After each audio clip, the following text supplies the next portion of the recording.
Hello and welcome to Bud's RPG Review, where I give my thoughts on role-playing games, card games and board games. Today's review is IKHON for Mörk Borg by Stockholm Kartell. Okay, first a bit of history. Released in 2023, IKHON, and yes it is pronounced IKHON, I checked with Johan Noor, is described as a mysterious box, a jail that keeps four almost forgotten gods at bay. There will be spoilers from this point on, so stop watching now if you intend to play this. So the cover. There's not much to be said about the cover, with IKHON being simply scrolled across it, however it is pretty effective. Right to the inside.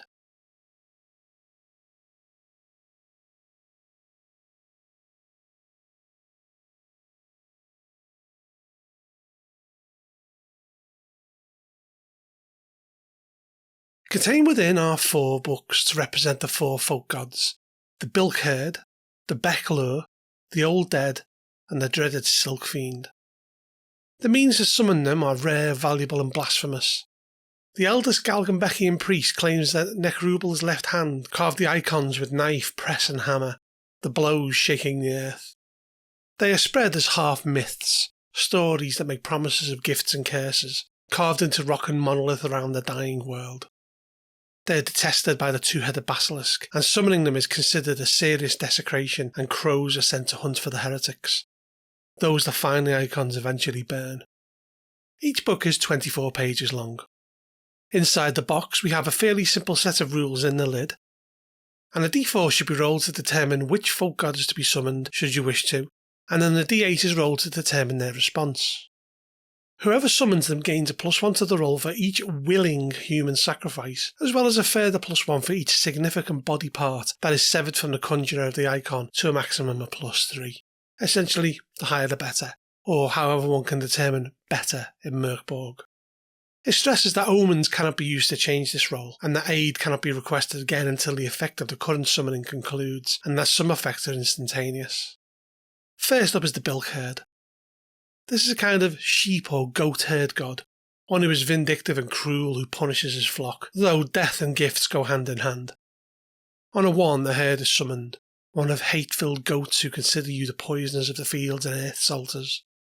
They are 1,000 strong and trample everything under their churning, obliterating hooves. On a 2, there is the cry of the mournful herder. The wealthiest person must test DR12 against presents or wander the fields aimlessly. A 3 brings his staff hammering the ground with a deafening crack, breaking a random bone of one present. This is followed by silence. A 4 means you are fooled by his stories. Jaws buckle and furl a coiled mass of wagging tongues. The summoner cannot resist lying until the next dawn. A 5 brings a sack carrying the herder's boon. A die is rolled. Odd gifts silver and horn coins equalling 10 times the wielder's total amount of fingers, and even means he lays out 7 loaves of unholy goat bread that restore 1 hit point each. A 6 brings the daunting sheep, spilling forth in a bleating mass. D4 of these are slaughtered, or these loyal and intrepid beasts are offered as gifts. The stats for them are provided. A 7 causes the herder's wisdom to provide a steady flock that will bid for the summoner's attentions. All present gain +3 presents until one of them passes away. An 8 means the herder offers a handful of green shoots to eat from his palm. This heals D6 to all who graze there. A 9 causes the flock's frenzied bleating to overwhelm your enemies, rupturing their ears and causing them to flee, never returning. And finally, a 10+ summons the lamb from beneath the mud that will devour a chosen foe, grinding them into a pulp before sinking into the muck. Okay, let's take a look at the Becklur. This is a merciless force of nature that lives in the ancient waters between dreams and reality. It's an apparition of the drowned that devours the misery of those it lures into the murky depths and cannot survive without feeding these waters. On a 1, Ravasank flows by and the summoner is lured into its dark waters.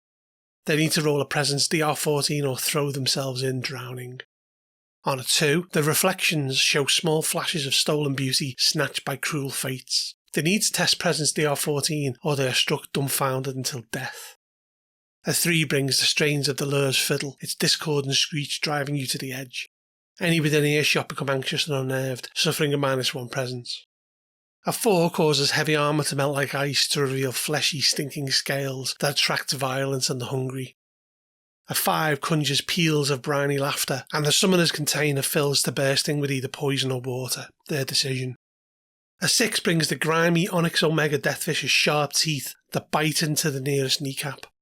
This has a 1 in 6 chance of them losing a leg, as their kneecap is chewed and shaken until it pops off.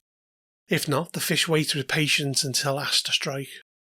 A 7 brings the army of the old and frail, a churning tide of flesh that crushes D2 enemies under their foul surf when desired. On an 8, an algal labyrinth lures and traps all undead in necromantic temples for the next 24 hours. On a 9, a putrid proto-elemental of interlocking water prisms is summoned that heeds the commands of the summoner for 1 hour before sinking forever into the soil to be lost in thrashing undercurrents.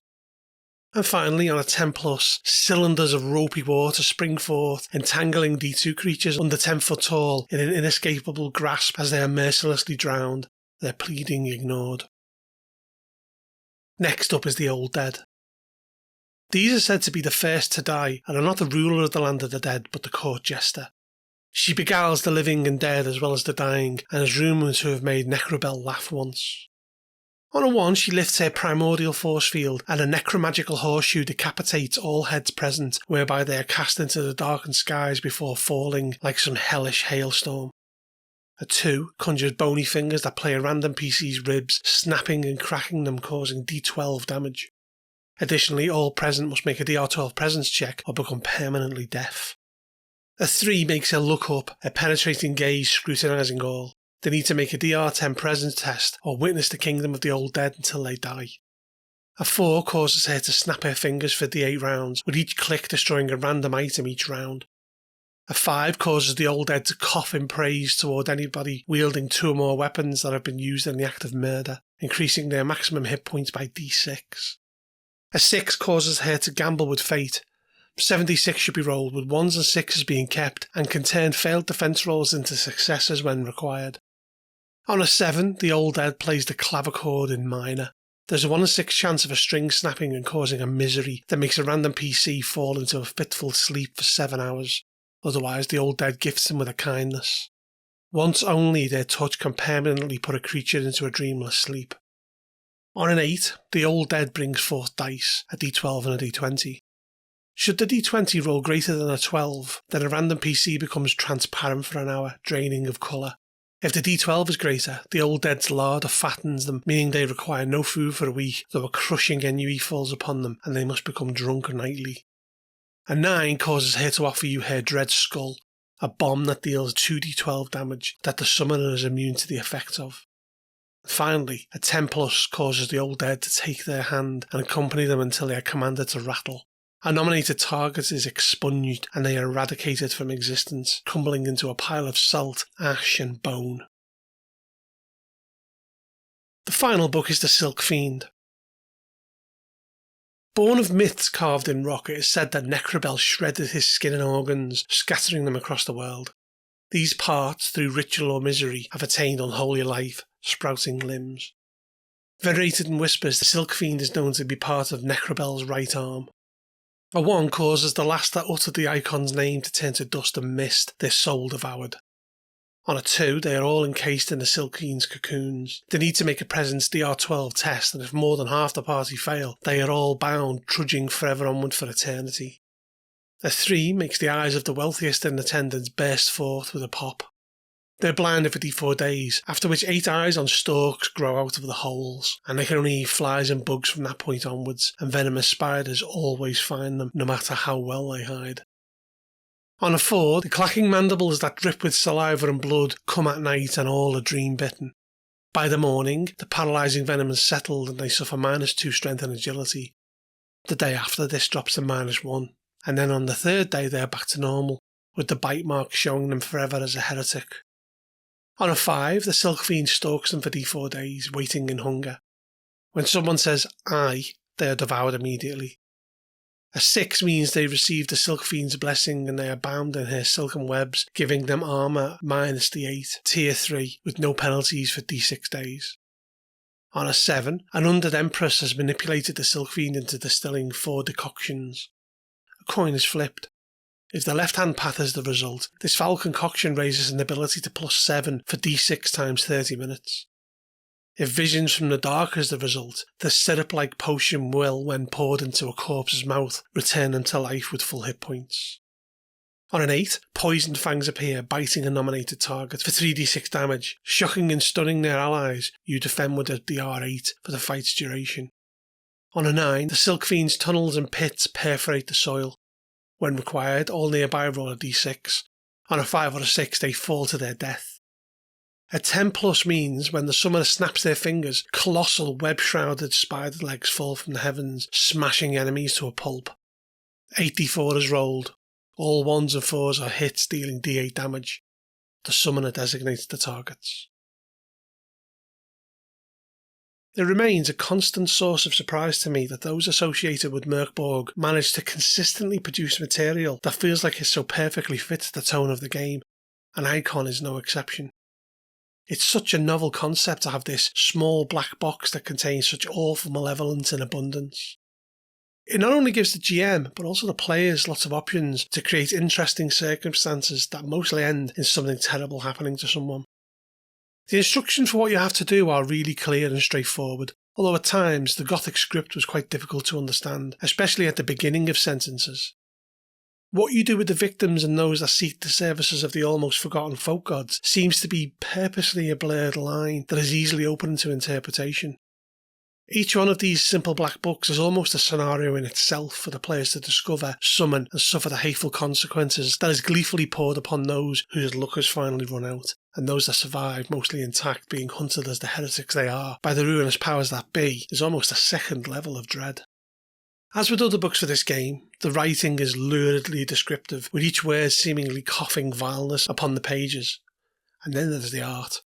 Samuel Araya's work is fully black, white and grey, and is at times stunning in its horrid detail and muted tones, with the red colour of the die roll being the only blood-stained hue present throughout. The icons themselves are terrible, malevolent entities that prey upon base fears, and their blessings are almost as horrific as their punishments. Price-wise, IKHON is about $25 or around £20, which does feel a tad expensive for what you get. However, the quality of that contained within is plain to see. The small box, the good quality paper, the fabulous artwork and the descriptive writing makes you forget the price quickly. I could easily have read 10 of these and not been bored. The twisted doom world of Borg is simultaneously a better and worse place for IKHON, and the almost forgotten folk gods don't really care either way. I give it an 8.5 out of 10.